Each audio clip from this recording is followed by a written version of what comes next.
segundo centenario de la entrada a la Ciudad de México del ejército trigarante. Venus Rey. Pues sí, fíjate, Eduardo, que hoy en la mañana, en lugar de conferencia como la tenemos habitualmente del presidente, fue más bien una ceremonia para recordar el bicentenario. Como sabemos, como ya lo dijiste tú en el segmento pasado, la guerra de independencia pues, inició en 1810, pero no fue hasta 1821, es decir, 11 años después, que rindió frutos y ya lo comentaron ustedes también hace un momento, con la unión de Iturbide y Guerrero y la conformación del ejército trigarante, finalmente se pudo derrotar a los españoles y a los realistas y se pudo consumar la independencia. Un día como hoy, pero de hace 200 años, el ejército trigarante entró triunfalmente a la Ciudad de México y un día después, es decir, el 28 de septiembre de 1821, se firmó el Acta de Independencia por parte de los mexicanos. El gran signatario fue Agustín de Iturbide y por parte de España pues fue el último virrey Juan O'Donojú. Así que... hay que decir una cosa, O'Donojú estaba actuando por su cuenta, no le pidió permiso a la corona. Así es. No, la corona tenía muchos problemas en esa época. Claro. Y entonces, pues va a haber una serie de festejos, Eduardo.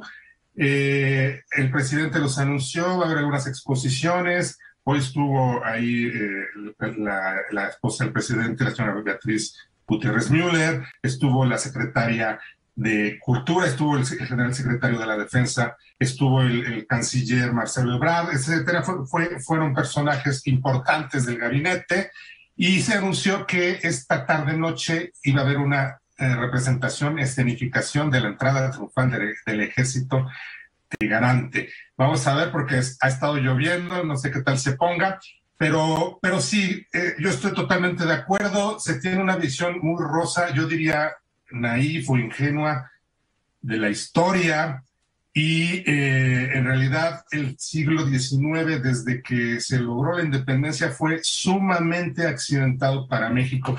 ¿Cuál accidentado? Qué bonita palabra usas. Fue trágico, mi querido. Trágico, fue grotesco, fue ridículo, fue sangriento, fue una cosa que vaya, o sea, éramos incapaces de gobernarnos y por eso, pues ya dijiste cuántas muertes hubo y fíjate, hay una figura que es Agustín de Iturbide, que es vilipendiada por el oficialismo, tanto del PRI cuando estaba el PRI, tanto del PAN cuando estaba el PAN, como de Morena. O sea, es uno de los grandes villanos de la historia de mexicana. Incluso un día el presidente, cuando estaba esto de la rifa del avión, etcétera, dijo de broma que por qué no le ponían al avión, los conservadores deberían de ponerle al avión presidencial el avión Agustín de Iturbide, ¿no? De ese tamaño es la villanía de este personaje. Bueno, es que la verdad es que Agustín Iturbide no era una buena persona. No. Y fíjate,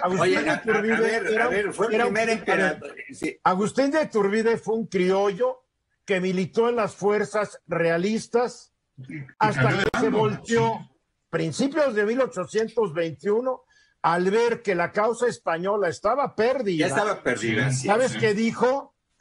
Pues caray, viva México y muera España. El señor fue un traidor al gobierno y a la bandera que él había jurado, que era la de España. Claro, fue un traidor a España y como consecuencia, pues consumó la independencia en México. Vaya, yo lo que digo es que la visión que se tiene, no nada más de este gobierno, también el PRI y también el PAN, es una visión maniquea. Los malos son muy malos y los buenos son muy buenos. Por ejemplo, a personajes como Miguel Hidalgo no se le encuentra defecto alguno cuando tampoco era un buen tipo. Personajes como Vicente Guerrero, pues tiene claroscuros, tenía un temperamento colérico y un temperamento que muchos lo tacharían, ¿no? Agustín de Iturbide tuvo ese mérito. Yo nada más quiero decir, los dos principales consumadores de la independencia, que son Iturbide y Guerrero, los dos son fusilados. Para que nos demos cuenta del tamaño de esto, imagínense que hubieran fusilado a Washington, a Hamilton, a Jefferson, en Estados Unidos, ni siquiera nos pasa por aquí. Eso, bueno, a Lincoln lo asesinaron, ¿eh? A Lincoln lo asesinaron, ¿eh? Pero, pero estamos hablando de la independencia, mi querido Carlos, por favor. Pero es que... pero quédate en el momento histórico de cada país, por favor. Porque yo te puedo decir la lista de presidentes mexicanos que han sido asesinados contra 4 de Estados Unidos. No empecemos con las comparaciones porque vas a perder en ese rubro. En ese rubro. Bueno, me arriesgo. No, pues, no te arriesgues, ¿eh? Entonces, pero hay que ver, todos fueron hijos de su época, todos fueron hijos del momento dado, no había lealtades, pues todavía no las vemos, cómo brincan de un partido al otro los políticos. Y eso es una especie de termómetro que nos deja ver, sin comparar, nada más trazando las dos líneas del tiempo, cómo fue de accidentada la historia de México, cómo todo eso tan terrible que fue el siglo XIX nos sigue pegando a la fecha, porque este país no es que se haya deshecho últimamente en los últimos 30, 40 años, sino que viene torcido desde que inició, desde la colonia y desde los pueblos prehispánicos.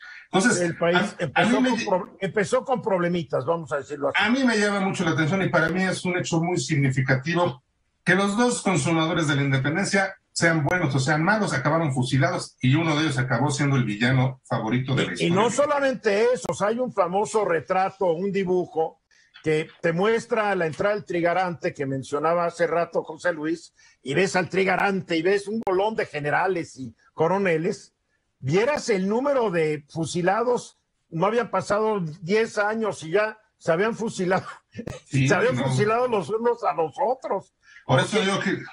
Porque la lucha por el poder fue salvaje en este país, salvaje, como lo sigue siendo, como lo sigue siendo. Y por eso hay que recordar la historia, la división de los mexicanos, nuestra polarización, no es de un día para otro, viene de hace mucho tiempo. Carlos. Sí, aquí habla del carácter de Vicente Guerrero y de algún otro personaje, nuestro amigo compañero Venus. Pero para cruzar esa línea de atravesar la línea para convertirse en un líder, en este caso, para buscar la independencia, se necesita ese tipo de carácter. Vicente Guerrero no era una hermanita de la caridad para cruzar esa línea, y no cualquiera cruza esa línea de la vida y de la muerte, mi querido Venus. Y era gente que estaba en la guerra, y en la guerra pues te vuelves... Sí, esos son los méritos. Hidalgo también se necesitaba carácter para eso, ¿sí? Bueno, pero en fin, ahí está la historia y seguirá discutiéndose hasta que se acabe la historia. Vamos a los mensajes, regresamos. Esta fue una producción de Grupo Fórmula. Encuentra más contenido como este en radioformula.mx.